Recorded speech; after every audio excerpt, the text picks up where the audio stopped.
All right, we are going to go ahead and get started. Good afternoon, and thank you for joining us for our Reach Out and Read Wisconsin webinar series. We're looking forward to hearing from Dr. Anna Miller-Fitzwater, Clinical Associate Professor at Wake Forest School of Medicine and Reach Out and Read North Carolina Medical Director, and Karen Mahoney, Reach Out and Read Wisconsin Executive Director, as they discuss research, best practices, and the rollout of our Beginning at Birth initiative here in Wisconsin. Before we get started, I'd like to go over a few housekeeping items. All participants are muted upon entry, so please use the chat box for any questions or comments that you have throughout the presentation. The chat is located at the bottom toolbar of your screen, and it looks like a little conversation bubble. At the end of the presentation, I will read aloud questions for our presenters to answer. This webinar is being recorded and will be posted to our Reach Out and Read Wisconsin YouTube page for resharing or viewing later. And lastly, you will receive an evaluation survey following the webinar. With that, I will turn things over to Dr. Miller-Fitzwater, and thank you so much for being here today.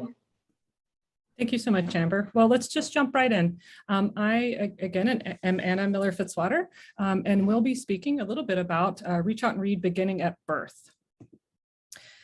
I'm going to keep the objectives a little bit short today. There'll be a longer version of this coming up at the annual meeting next month, so come join us there too.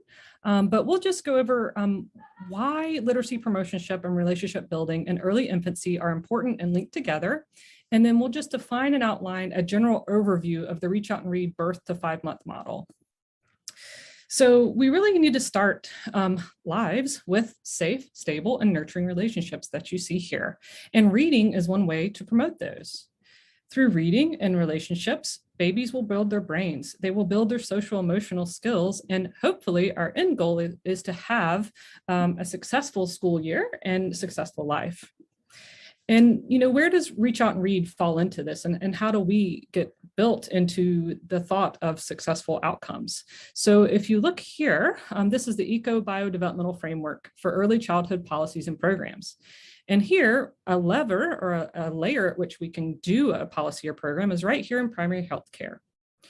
Our goal at Reach Out and Read is to build skills and knowledge of parents to help form safe and responsive and stable nurturing relationships that then help the child develop, must be embedded during sensitive periods, which we'll talk about, and then outcomes being a lifelong well-being and positive health-related behaviors. And why now? Why earlier? So James Heckman realized very early on that the programs targeting the earliest years have the highest return on investment. So earlier truly is better. And why is that? So if you look at the way the human brain develops, there are sensitive periods for certain parts of the brain. And one of those that we are intimately concerned with in Reach Out and Read is language. And then as well, you know, these higher cognitive functions, so those social emotional functionings. Our traditional model begins at 6 months right here. And if you'll look, that's halfway through the sensitive period nearly for starting language and learning higher cognitive functions. So there's a lot of brain growth that really does happen in those first few months of life. So this graph down here is sort of a visual representation of different nerve connections in the brain. And what you'll notice is that when babies are born, they're making connections. By 3 months, they're making more connections. At 6 months, they have a lot of connections up to 2 years. But what's really interesting is brains are also kind of lazy and they've got a lot to do, to be honest. So things they don't use, they then have to take away. And that's what you're seeing here at the 4 to 6-year-old range. So we really need to lay those foundations early and be part of this newborn to 6-month period. And what do we know about language development? So really, babies have to develop language in the context of relationships and interactions with trusted caregivers in these everyday moments, those moments where you're sitting there talking with your baby, or maybe baby is sitting in the chair and you just say hi. That is how language is learned. It depends on the amount that's shared. It depends on how many or what languages, the age of exposure. Then again, you know, we're backing to birth. And then the way you speak with children actually helps them learn language. So it's really natural. And you'll find that most people, when they come near a new baby, they'll actually change the way they speak and use what we call sort of parent ease And you can even use this sort of child-directed language. So that would be having a conversation with the baby, and sort of, you'll notice that your voice gets very high pitched and sort of, stresses vowel sounds. That helps children really hear the differences in sounds and really helps them learn, because again, they're going back and forth. So in fact, you can have a conversation with your baby, and that's okay. And it's okay to feel a little bit awkward when you do. Just a reminder that media exposure is not as effective. It's really not as interactive. So it's really about the interactions. So what does an infant reader look like? Well, they use all their senses to read. You've seen them, they taste books, they use their sense of smell, they touch, they look, and they listen. They learn that words are very powerful and that words and faces can go together. So certain words are associated with certain kinds of faces. And they read people and they read emotion very, very early. So how does this all relate? You will learn lots more about sort of early relational health and safe and stable nurturing relationships, hopefully next month at the annual meeting. But it really, early literacy promotion and sharing language with babies really helps to form and maintain those relationships and gives parents and caregivers and siblings a positive way to interact with their new baby. So what does this birth to 5 model really look like? Well, it looks a little bit different than their traditional model. First, just a quick overview. Per Bright Futures, there's typically a first week visit. There's another visit at 2 weeks or 1 month. There's a visit at 2 months and a visit at 4 months. There can be any combination of these visits. So it's anywhere from 2 to 3 to 4 visits to add on to our traditional model. This model is different in that it focuses on really interactions and relationship building in the context of language sharing, but it can still be linked to developmental stage and Bright Future recommendations. And those little details will be gone over at a later time with the full training. But really, what's our take-home message? So the take-home message is right from birth. Babies are listening, looking, and learning. So we want parents to find and enjoy those everyday moments when you can talk, read, sing, and play together with your baby. And remember, books are important. They're helpful. They help parents know what to say to a new baby, but the magic is in the caregivers and in the relationships back and forth. So if you don't have the book at that visit, please still talk about literacy promotion and talk about how families can, use books that maybe have songs, and then they can sing to the baby that from the song they learned from the book. What does it look like to share a book with a young infant? Well, it's got to be different because, as you know, newborns can't support their heads. Really, they're not getting really good head support till closer to, 3 to 4 months to 6 months when they're really starting to grab things. So what you'll notice in these photos is they're eyes to eyes. Every baby here can see the face of its parent. This is a baby sitting sort of on a lap with a book right in front of you. So the face-to-face interactions are what we're looking at.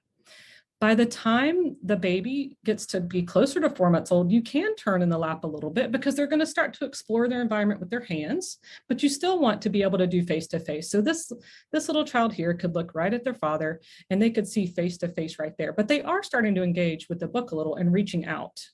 And then don't forget about siblings. This is something that's really easy for siblings to do. And then here you go. The book's not even in this picture. He's just, playing head, shoulders, knees, and toes from the book you learned. So how do you show this to parents? So the easiest way to do this is to use teachable moments in the exam room. So in traditional Reach Out and Read, we give the book at the beginning of the visit. However, with this model, really it's about modeling or demonstrating child-directed speech and how to interact with a baby. And clinicians do this naturally. Almost always. They're not going to go through the physical exam completely quietly. So really the biggest adaptation is saying why you're doing what you're doing. Why are you talking to that baby the way you're talking to them? Why are you looking at their face? And why are you smiling at them and trying to get them to smile back? Just point that out to parents. When you use the book, if you have enough time, you can teach them how to hold their baby. That's the most important thing, is how do I even hold my baby to read to them? And how do I incorporate this book into my reading habit? So that's the part I take the most time actually explaining. And I can do that with the book in the room. So often I'll introduce the book at the exam. But really what we want to do is overall just empower caregivers and encourage them that they can share language and they can be their child's first teacher. This is meant to be a really positive time during what is otherwise kind of stressful. So again, talk with them, ask the baby questions, wait for her to answer, point out body parts, sing a song if you're so musically inclined, tell babies how cute they are, and really take a moment. When you look over and you see the baby, look at the mom and smile, and just point that out. It takes just a second. And again, don't forget to tell parents, they can be doing that too. Videos are wonderful. Pictures tell 1,000 words, videos tell even more. So there are videos, you can access these from the Reach Out and Read YouTube channel, and they're also going to be embedded into your online training, but the links are here and you will get a copy of this PowerPoint where you can click the links. We don't have time to go through them today, but they are there for you. So, what about research? Have we looked at this? So there have been 2 studies that came out after the literacy promotion and primary care policy statement. And one of those was at CHOP, and one of those was with me at Wake Forest University School of Medicine. The models were just a little bit different. The CHOP model was closer to a traditional Reach Out and Read, where they read a script and gave a book, and they also actually used text alerts. And then our model was this sort of interactive model. What I want you to know is both projects noted the ability to do this in the birth range. It did not disrupt the clinic. And in fact, in our study, we looked at implementation and we asked providers, how did you think about this? How did it go? And they all really liked it.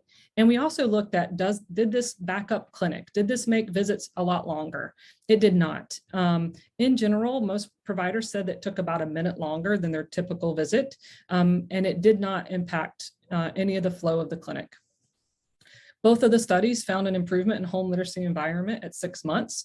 And then our study also showed more frequent and more interactive book sharing at 6 months. My study did not have long-term data. It was a pilot study that is in development, hopefully. And then the CHOP study did look at one measurement long-term for language and literacy. That one did not show a difference. However, there are many more things to this model to think about and many other ways we can look at sort of language and literacy. So quickly, in summary, just remember, infants are learning from their environment from birth. They are in there, they are learning. Early intervention has the largest impact. Infants learn and thrive through serve and return interactions in the context of relationship building. So what we really want to talk about is nurturing and creating positive interactions between caregivers and their infants, and reading is a way to do that. And then the book provides a foundation for novel ways to interact and an exposure to more diverse language. So I'll just leave you with a few images. We are here to encourage, we are here to have fun, and we're here to be a little bit silly with the birth to 5-month model.